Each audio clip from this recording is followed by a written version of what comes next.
Hotel restaurant आणि food विक्रेत्यांवर आता मोठा अंकुश बसणार आहे, कारण पनीरच्या नावाखाली सुरू असलेला प्रकार आता सरकारच्या रडारवर आलाय।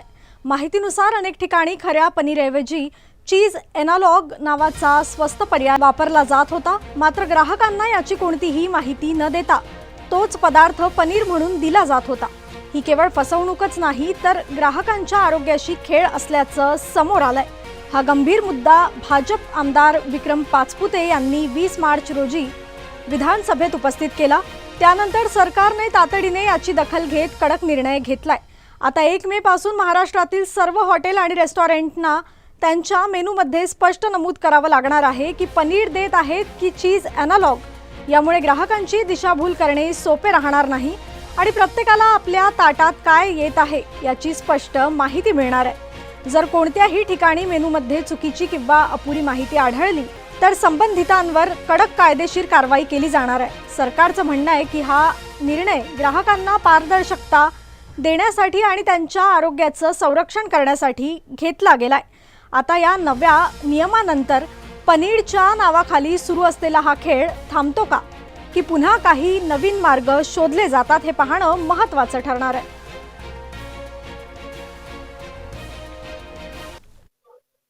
मार्च 2025च्या अर्थसंकल्पीय अधिवेशनामध्ये मी पनीर आणि चीज एनालॉग ही लक्षवेधी मांडली होती आणि आजही मी तुमच्या माहितीसाठी 2 पांढरे तुकडे आणलेत। एक पनीर आहे आणि एक चीज एनालॉग आहे। तर त्यावेळेस मला शासनाने उत्तर दिलं होतं, त्याच्यावर अनेकदा बैठका झाल्या, आमच्या एफडीएच्या वेळोवेळी बैठका झाल्या। माझी एक प्रमुख मागणी होती की चीज एनालॉग भारतामध्ये विक्रीसाठी कोणतीही बंधनं नाहीये। तर विक्री करत असताना अनेकदा सर्वसामान्य ग्राहकांची दिशाभूल केली जाते। आपण रेस्टॉरंटमध्ये गेलो तर आपण पनीरची एखादी डिश ऑर्डर करतो, पण अनेकदा शंका असते की त्यात पनीर आहे का चीज एनालॉग आहे। म्हणजे 100 रुपयामध्ये असं हातात बसेल एवढं पनीर मिळतं आणि तेच जर पनीर तुम्ही घरी बनवायला गेलं तर 400-500 रुपये किलोचं ते पनीर बनतं। तर ते पनीर नसून चीज एनालॉग असतं आणि चीज एनालॉग मोठ्या प्रमाणामध्ये खाणं हे शरीरासाठी अतिशय घातक आहे, कारण ते तेलापासून बनलेलं असतं, त्याचा ऑइल बेस्ड असतो। मी वेळोवेळी एफडीएचा पाठपुरावा करून आम्ही एक विनंती केली की जे रेस्टॉरंट्स हे सगळं विकतात याच्यावरती कारवाया तर होतीलच, पण याच्यापेक्षाही जोपर्यंत कारवाया करण्यासाठी आपल्याकडे कोणता कायदा येत नाही तोपर्यंत रेस्टॉरंट्सला आपण बंधनं घातली पाहिजे की तुम्ही मेनू कार्ड मध्ये जे कोणतं प्रोडक्ट विकताय ते पनीर आहे की चीज एनालॉग आहे हे क्लॅरिफिकेशन दिलं पाहिजे।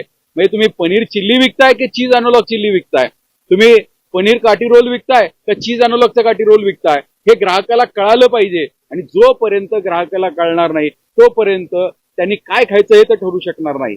आज एफडीएच्या माध्यमातून एक त्यांनी परिपत्रक काढलेलं आहे।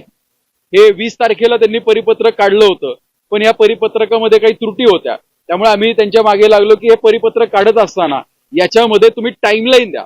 त्यामुळे आता परिपत्रक सर्व रेस्टॉरंट्सला काढलेलं आहे की इथनं पुढे प्रत्येक रेस्टॉरंटला त्यांच्या मेनू कार्डमध्ये चीज एनालॉग विकत असतील तर चीज एनालॉगचा पदार्थ विकत असतील तर चीज एनालॉगच म्हणावं लागणार आहे, पनीर म्हणत असतील तर पनीरच म्हणावं लागेल।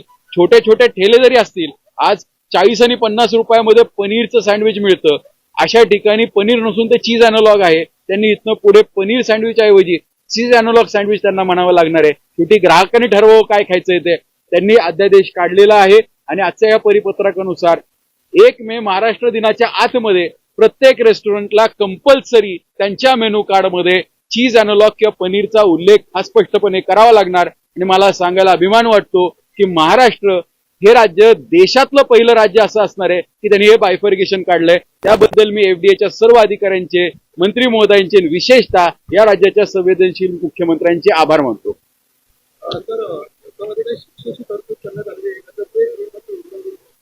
मुळात चीज एनालॉग विकण्याविषयी शासनाचं कोणतंही मोठं धोरण नाहीये। एफएसएसआयने आपला हा प्रश्न ज्यावेळेस सभागृहामध्ये मांडला होता मागच्या मार्चमध्ये, त्यांनी हरकती आणि नोटिफिकेशन मागवलेले आहेत, लोकांच्या सजेशन मागवलेले आहेत। त्यामुळे येणाऱ्या काळामध्ये याचा एक मोठा कायदा सुद्धा येणार आहे, पण दुर्दैवाने हा कायदा राज्य सरकार करू शकत नाही, हा केंद्र सरकारने कायदा करणं गरजेचं आहे। पण केंद्र सरकारने आता पुढाकार घेतला आणि केंद्र सरकारने आता जे काही जनतेचे आणि सर्वसामान्य इंडस्ट्रीत काम करणारे जे डेअरी इंडस्ट्रीतले लोक आहेत यांच्या हरकती आणि सजेशन्स मागवलेले आहेत आणि त्याच्यावरती आता त्या सगळ्याची स्क्रुटिनी चालू आहे. येणाऱ्या वर्षभरामध्ये नक्कीच कायद्यामध्ये सुद्धा सुधारणा होईल. म्हणजे अॅनालॉग शब्द वापरायचाच नाही. अनेकदा काय होतं की चीज अॅनालॉग मध्ये अॅनालॉग बार